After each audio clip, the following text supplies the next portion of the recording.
One major mandate of the Ministry of Humanitarian Affairs, Disaster Management and Social Development is the coordination of the social investment programs. Described as the biggest investment in social protection in Africa, the National Social Investment Programs introduced in 2016 have touched the lives of millions of Nigerians through its four major components. Tonight on the program, we shall take an overview of the social investment programs and their implementation in Nigeria. Good evening and welcome to Service to Humanity, a program sponsored by the Federal Ministry of Humanitarian Affairs, Disaster Management and Social Development to update you on its activities as it coordinates all humanitarian response in Nigeria. My name is Habiba Zoksok. See you after this short break as I unfold our package for you. Across the 6 geopolitical zones. They should use this money for what it is meant for, previously to take care of their family. In 36 states and the FCT. Over 6.4 million of Nigerians poorest of the poor in about 1.3 million households receive conditional cash transfers of 5,000 naira monthly under the Household Upliftment Program of the federal government. Their joy knows no bound. And the government is very well because they did work for us. It helped me to do any other thing, my family. Reducing absolute poverty, promoting shared prosperity through the Conditional Cash Transfer Initiative. The Federal Ministry of Humanitarian Affairs, Disaster Management and Social Development in service to humanity. Welcome back. Minister of Humanitarian Affairs says alternate school program is crucial to stemming insecurity, even as Senate canvasses support for the ministry's policy for social inclusion of persons with disabilities. Let's take this report compiled and presented from our studio in our next segment, Management Diary.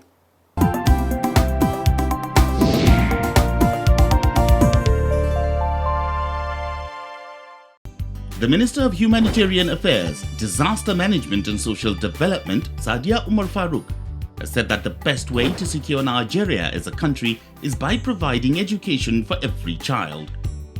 Speaking in an interview on the alternate school program, Sadia Umar Farouk said the alarming number of out-of-school children makes it imperative to seek other means of providing this education, hence the alternate school program.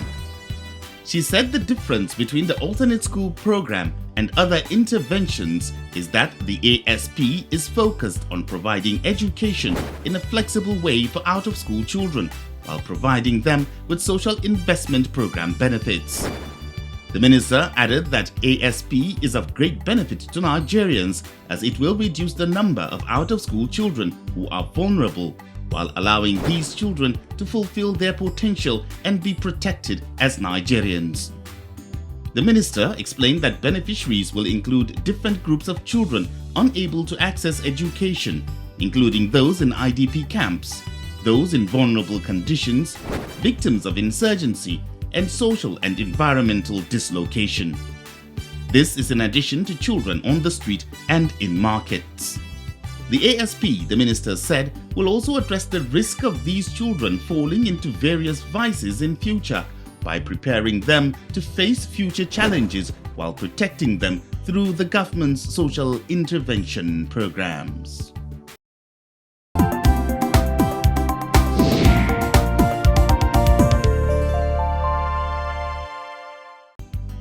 The Nigerian Senate has urged President Muhammadu Buhari to provide a 5-year post-COVID-19 special intervention program for persons with disabilities. Making the suggestion through a motion, Senator Yusuf Abubakar from Taraba State commended the president for signing other bills in favor of persons living with disabilities into law. He added that the effects of COVID-19, however, has further exposed the discrimination faced by people with disabilities in the country, hence the need for special intervention in their best interest. The senator listed various areas the government can provide interventions like providing wheelchairs, hearing aids and other materials. Lawmakers also urged all ministries, departments and agencies, MDAs, to earmark part of their projects for persons with disabilities. For security agencies whose operatives become disabled in the course of discharging their official duties, The Senate suggested they may be retained and given less demanding tasks. Commending the Ministry of Humanitarian Affairs, Disaster Management and Social Development for being at the forefront of protecting the rights of persons with disabilities, the Senate enjoined the ministry to implement the resolution to ensure improved living standards for persons with disabilities.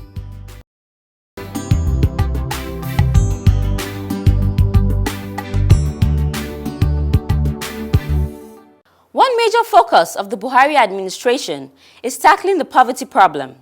In doing so, the National Social Investment Programs were created.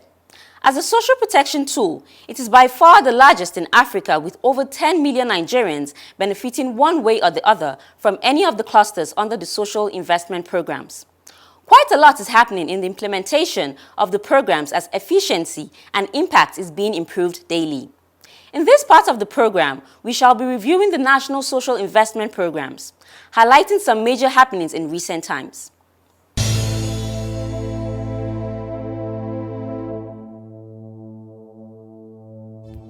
There are stories that you can get scattered all over the place. There are communities where the women, out of the 5,000 they are getting, have contributed 1,000 every month to buy a bus to take their children from one point to the other, to take their sick to hospitals.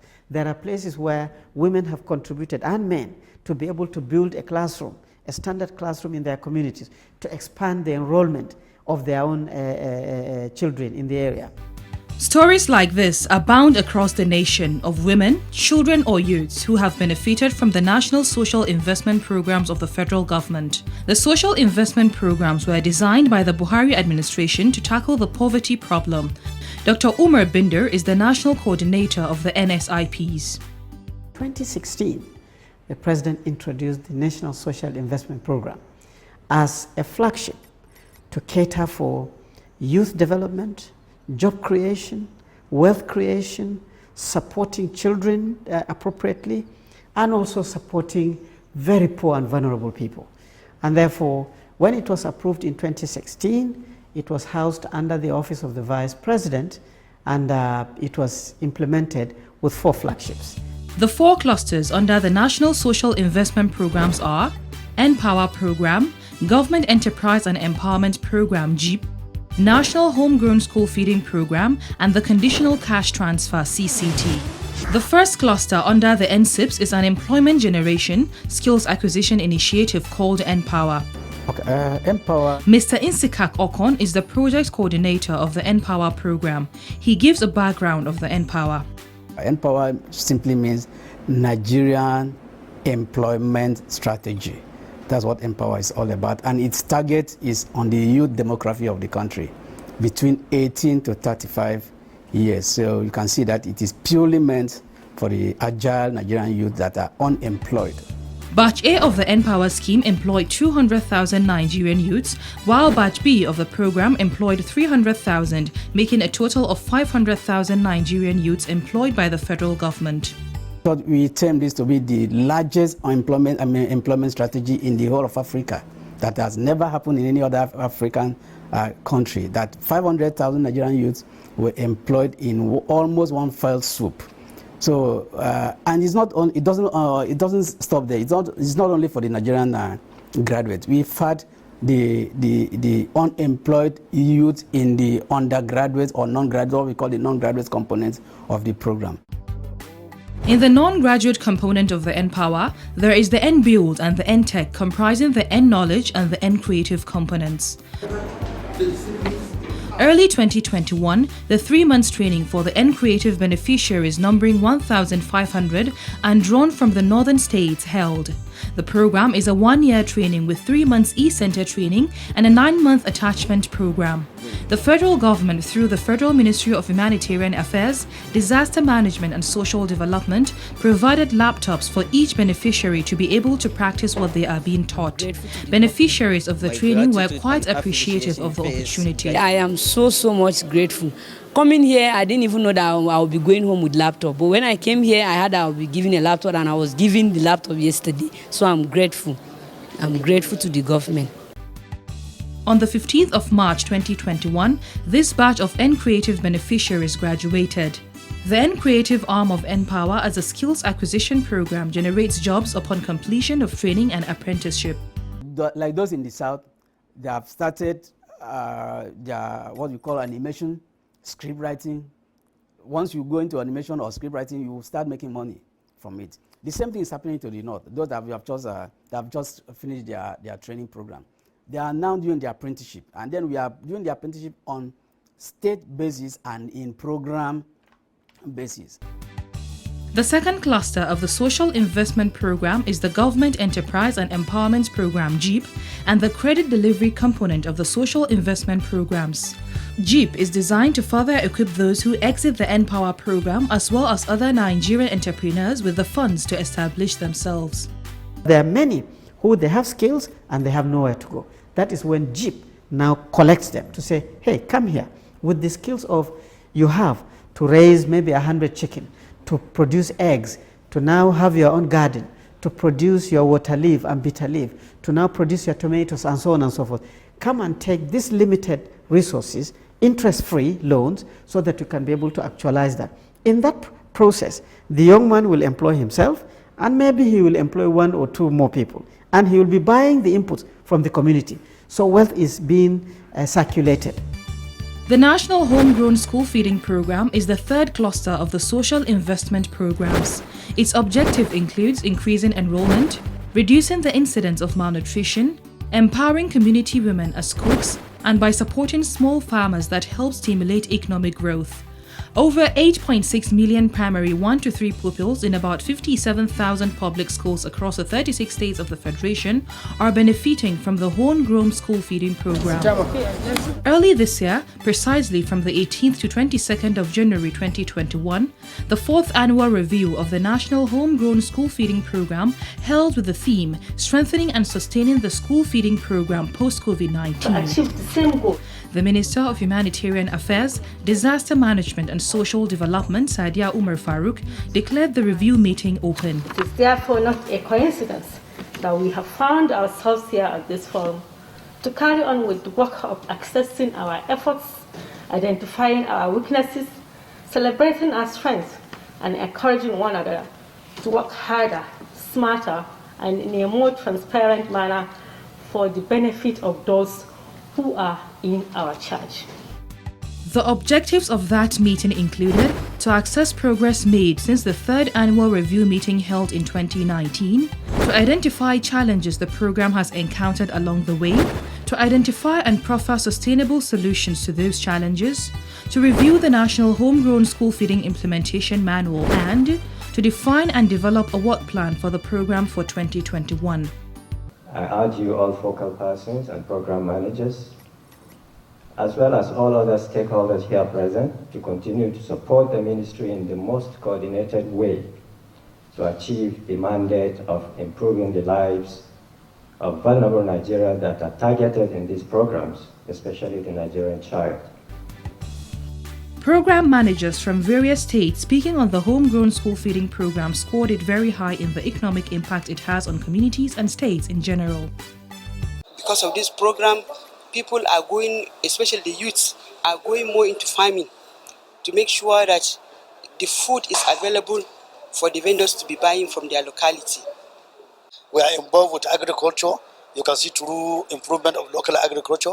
We are onto the improvement of the enrollment drive in primary schools, education, and you can see that it also increases the market activities, because whenever this money are disbursed to the cooks, you will witness increased market activity in our markets. The conditional cash transfer is the 4th and final cluster under the social investment programs. It has specific goals. Is to uplift poor and vulnerable households, increase their life, the spendings, uplift them from poverty, savings, so that they will be out of poverty.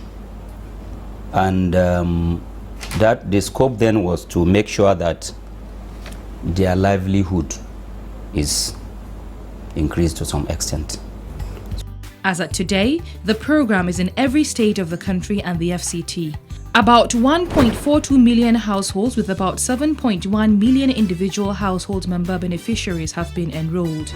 The program is also being implemented in 487 local government areas, 4,716 wards, and 37,628 communities across the nation.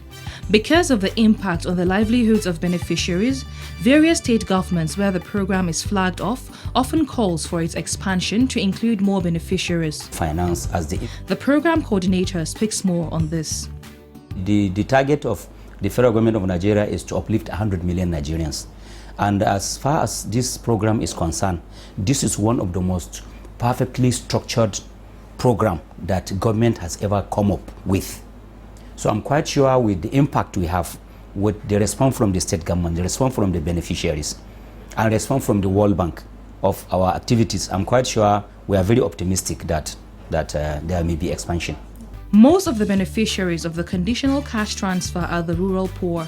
The National Cash Transfer Office, with a mandate to oversee this cluster, finds every encouragement to defy the odds to reach these beneficiaries.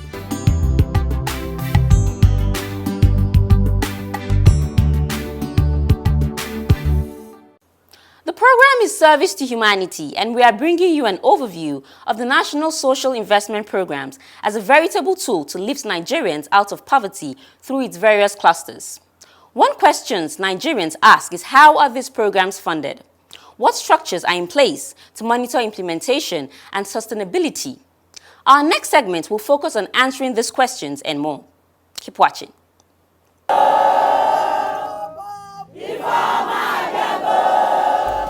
Economic empowerment, skill acquisition, employment generation, and credit provision. These are all the various approaches this administration has employed in eradicating poverty through the various social investment programs. One major question on the lips of Nigerians is, how are the SIPs funded? Bashir Noura Al-Qadi is the Permanent Secretary of the Federal Ministry of Humanitarian Affairs, Disaster Management and Social Development. The SIPs have different funding sources, really, but to show the commitment of Mr. President, at the inception of the SIPs, it was under a budget of almost 500 billion, which is being provided by the federal government. Other programs like the conditional cash transfer and the other programs are being funded through, a combination of the World Bank credit and then what we call Abacha restituted funds. Those are funds that had been recovered, but to be managed under strict conditions between the World Bank and Nigeria. So funding sources are effectively from what we call the Abacha restituted funds, the World Bank credit, and then the provision of the budget by the federal government each year. Another thing that is going for the National Social Investment Programs is the careful structuring of the various programs towards institutionalizing social protection initiatives. One major instrument to ensuring this is the administration's step to give Nigeria a national social register. In the past, we had poverty alleviation, poverty eradication programs, an initiative of government where help was identified here and pushed down to the states and to the communities. This time, the government is saying, I want to be more deliberate in terms of my approach to tackling poverty. Why I am trying to initiate programs that will answer that challenge, I also want to set up frameworks and systems that will ensure its sustainability. And so the social register was then established. The National Social Register is people-driven and based on a bottoms-up approach to determine beneficiaries. Today, the Social Register covers the 36 states and is in 601 out of the 774 local government areas in the country. Unveiling the register to her colleagues during the inaugural ministerial dialogue on the NSR, Minister of Humanitarian Affairs Sadia Umar Farouk said the information in the social register is invaluable in the commitment of government to lifting 100 million Nigerians out of poverty. Social registers serve both a social policy role as inclusion systems and an operational role as information systems. They provide a gateway for potential inclusion of intended populations into social programs while reducing private and public transaction costs by simplifying certain steps such as identification and registration of people eligible for social assistance. They also enable better coordination across programs, more efficient delivery, and better shock response. Aside the National Social Register as an instrument of institutionalization, the social investment programs have a structure for implementation that allows for the involvement of stakeholders every step of the way. The structure of the SIPs is such that over time, each state has what we call focal persons. Focal persons are people that handle issues of SIPs in all the states. And these are people that work directly with the state governments in the execution of all these programs. There are people that handle the issues of CCT, that is the conditional cash transfer, and the issues relating to the homegrown school feeding program also. These focal persons in the states coordinate the activities of all the SIPs within the states, and it's a very well-structured program. There's what we call the focal persons that work directly with other agencies of state governments, like ministries of planning or ministries of budget, as the case may be, to ensure that all the programs cascade down to every level in the state government and the local government. As a further step to boosting the impact of the NSIPs is the training of 5,000 independent monitors tasked with a responsibility of monitoring program implementation and beneficiaries within their localities, in schools, households, and market clusters towards ensuring that the primary objectives of the SIPs are achieved. Will be handed over to the training of monitors was flagged off in February by the minister in Abuja. I therefore urge you to carry out this task with a sense of patriotism as we all work towards the vision of Mr. President Muhammad Buhari, Commander-in-Chief of the Armed Forces of the Federal Republic of Nigeria, of lifting 100 million Nigerians out of poverty in the next 10 years. The deployment of a National Social Investment Management System, a digital database for the SIPs with many benefits, further strengthens the system. Gives you an opportunity to have a structured institutional memory. Once the management information system is open, it is going to be there in code forever. And the data will not be lost. The analysis is done on time. And if there is any slowness in any state or local government, the information system will show. So it improves efficiency. So this is how it works. It is a digital platform. As long as you can have access to the internet, to a cyber cafe, or your telephone, or your little laptop computer, or a desktop computer, you can be able to have free access to the management information system, and you can be able to take your route. All the conditional cash transfer data is there, the school feeding program data is there, the Empower data is there, and so on and so forth.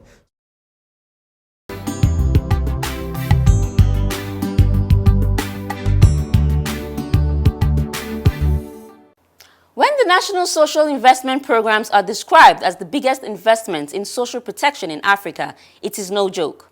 Every day, this government is giving credence to its commitments to lift 100 million Nigerians out of poverty, with the evolution taking place to ensure that the National Social Investment Programs run seamlessly, efficiently, and reaches target beneficiaries. The Federal Ministry of Humanitarian Affairs, on its part, has shown nothing but total commitment to seeing that the objectives of the social investment programs are met. Join me same time next week for another episode of Service to Humanity. Have a good night and stay safe.